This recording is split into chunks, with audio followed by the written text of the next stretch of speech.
Hello, this is Dr. Lai. What I want to do today is demonstrate typically what happens in the office for a chiropractic adjustment. First, we have the individual stand on this platform here, and then lean into the table, and then we'll lower the table.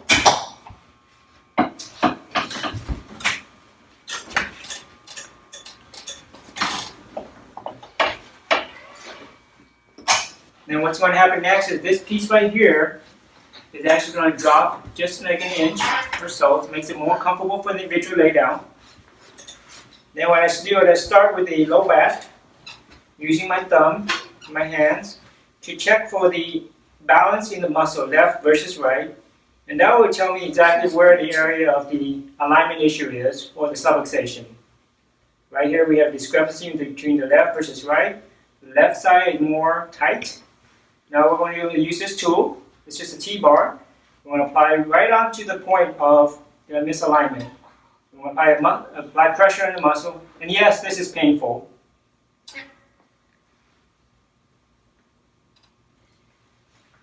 Okay, and then we're going to work our way up.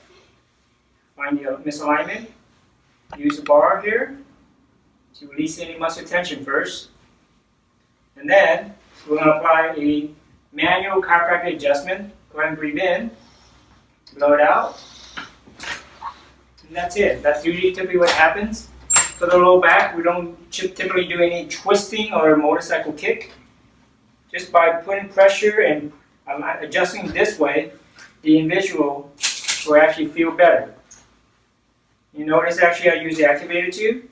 This is not a primary tool that we use. We use as a secondary tool to the primary, which is my hand. Okay? You have the individual turn over.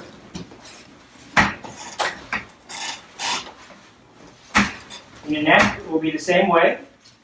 Which check for the left versus right and find the specific one that needs to be adjusted. Here I can find on the one on the right, and the C4. I'm going to set up and isolate the individual vertebrae and just adjust that vertebrae only. There you have it. I hope this video helps you to take out any uncertainty or anxiety about coming into the office. I want to make clear is that when I work on an individual, I mainly use my hand, and I use the activator as a secondary tool. But the main tool is actually my hand. We're trying to be specific. We're trying to just find the individual vertebrae and adjust that specific vertebrae only. Now, typically, we're just using my hand and my T-bar here. And a matter of just laying face down, we typically will get like 70% improvement in the first visit.